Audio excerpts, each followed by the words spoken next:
या किसी तरह का संशोधन जनता के जो विचारों से होता है, सर्वसम्मति से होता है। लेकिन इनके गृह मंत्री जी क्या कहते हैं? उन्होंने कहा कि लोकसभा में पास हो गया, राज्यसभा में भी पास करवा लूंगा। तो सवाल तानाशाही का है। भारतीय जनता पार्टी और जो आरएसएस के लोग हैं, और उनका नियत क्या है? उनका नियत है कि वक्फ बोर्ड के तमाम जमीन को एकत्र करके जो अधिकार मिला हुआ है उस अधिकार से वंचित करके अडानी अंबानी को हम लीज पर दे दें। इस बिहार के चुनाव में नीतीश कुमार जी को खमियाना भुगतना पड़ेगा, वही चिराग पासवान जी को। शर्म आनी चाहिए, माननीय मंत्री है, केंद्रीय मंत्री है। लेकिन आपके जो पिताजी थे सहृदय माननीय रामविलास पासवान जी, तो उन्होंने माइनॉरिटी के लिए इस्तीफा तक दे दिया था। नमस्कार, आप देख रहे हैं BMW न्यूज बिहार, आपके साथ मैं हूं रिया सुमन।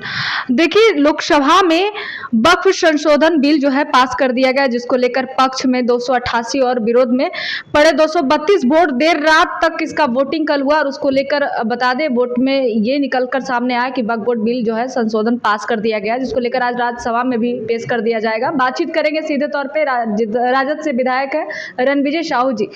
आप लोग खुश हैं? अब देखिए, सवाल तो उनके नियत पर है ना। उनकी नियति क्या है? वक्फ बोर्ड 2024 का संशोधन का जो बिल है साहब, कोई भी विधायिका या कोई भी नियमावली या किसी तरह का संशोधन जनता के जो विचारों से होता है, सर्वसम्मति से होता है। लेकिन इनके गृह मंत्री जी क्या कहते हैं? उन्होंने कहा कि लोकसभा में पास हो गया, राज्यसभा में भी पास करवा लूंगा। तो सवाल तानाशाही का है, सवाल हिटलरशाही का है, और सवाल है भाषा का और इनकी नियति का। तो इनके नियत में खोट है।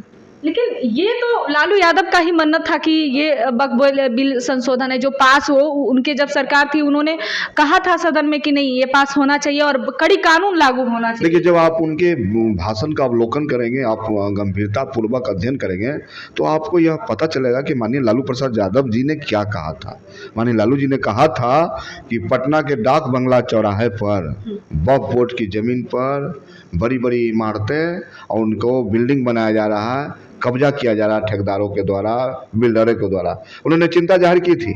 लेकिन सवाल है सरकार का, भारतीय जनता पार्टी और जो आरएसएस के लोग हैं, और उनका नियत क्या है? उनका नियत है कि वक्फ बोर्ड के तमाम जमीन को एकत्र करके जो अधिकार मिला हुआ है उस अधिकार से वंचित करके अडानी अंबानी को हम लीज पर दे दें। तो साहब, यह बिहार है।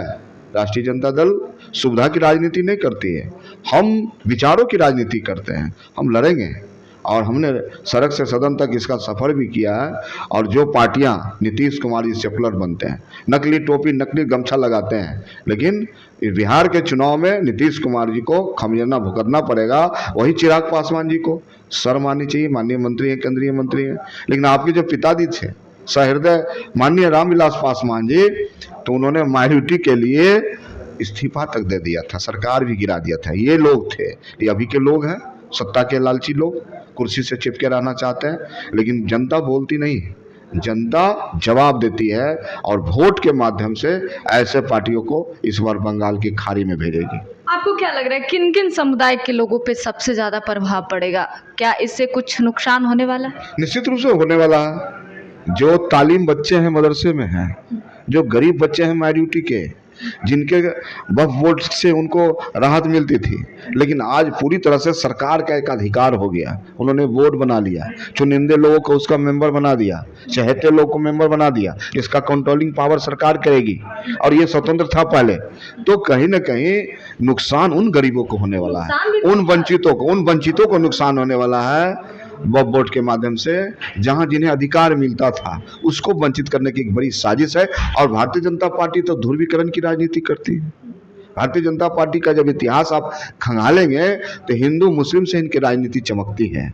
चाहे गोधरा कांड को ले लें, चाहे बिहार में सासाराम का कांड ले लें, चाहे बिहार में नालंदा के तमाम कांड को देख लेंगे, तो भारतीय जनता पार्टी को लोकतंत्र पर विश्वास नहीं है। विश्वास है मंदिर मस्जिद, हिंदू मुस्लिम, हिंदुस्तान पाकिस्तान पर। तो लेकिन जनता इन बातों से अब उब गई है। जनता को मुद्दा चाहिए, जनता को रोजगार चाहिए, जनता को बिहार से पलायन रुकना चाहिए, जनता को बिहार का डेवलपमेंट चाहिए। और एक ही व्यक्ति दिखता है, और दिखता है तेजस्वी प्रसाद यादव के रूप में, जो नौजवान है, युवा है, रोजगार की बात करते हैं, तरक्की की बात करते हैं, और उसमें तेजस्वी प्रसाद यादव को बिहार की जनता इस बार मुख्यमंत्री है। कई सत्ता दल के मंत्री हैं जो कह रहे हैं कि सभी देश के लोग खुश हैं वक्फ बोर्ड से, लेकिन राष्ट्रीय जनता दल ना कभी खुश थी ना कभी हो खुश। अब देखिए देश के लोग, अब तो विपक्ष में इनका कितना बहुमत, आज 232 माननीय सांसदों ने इस चीज का विरोध किया।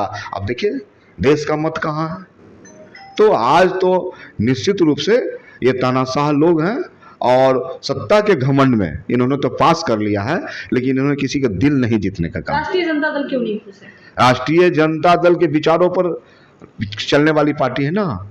राष्ट्रीय जनता दल कभी समझौता नहीं करती। यही राष्ट्रीय जनता दल है ना कि जहां लाल कृष्ण आडवाणी जी रथ लेके निकले थे यात्रा पर देश को जलाने के लिए, तो लालू प्रसाद यादव मुख्यमंत्री थे इस बिहार के। उन्होंने कहा ठहरो, यह बिहार है, और समस्तीपुर में गिरफ्तार करके जेल भेजने का काम किया था।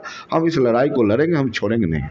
चलिए, हमारे साथ रणविजय साहू जी बातचीत कर रहे थे। उन्होंने कहा कि लड़ाई लड़ेंगे, हम अभी नहीं झुके हैं। और दूसरी तरफ बता दें कि 232 विधायकों ने जमकर प्रदर्शन किया, हंगामा किया और कहा कि बिल जो है पास नहीं होना चाहिए। इस पर नाराजगी जता रहे। फिलहाल आपकी क्या प्रतिक्रिया कमेंट में जरूर है। बहुत बहुत धन्यवाद। सूर्या हॉस्टल, एक बार अपने बच्चे को जरूर भेजें। सीमांचल का सर्वश्रेष्ठ हॉस्टल, 4ठी कक्षा से 10वीं तक कोचिंग एवं ट्यूशन निःशुल्क, बेहतरीन और हर सुविधा से लबरेज। हमारा पता है दलन कटिहार। संपर्क करें 7903-464641 पर। हमारा वीडियो अगर आपको अच्छा लगा हो तो आप हमारे वीडियो को लाइक करें, शेयर करें और हमारे चैनल को सब्सक्राइब जरूर करें।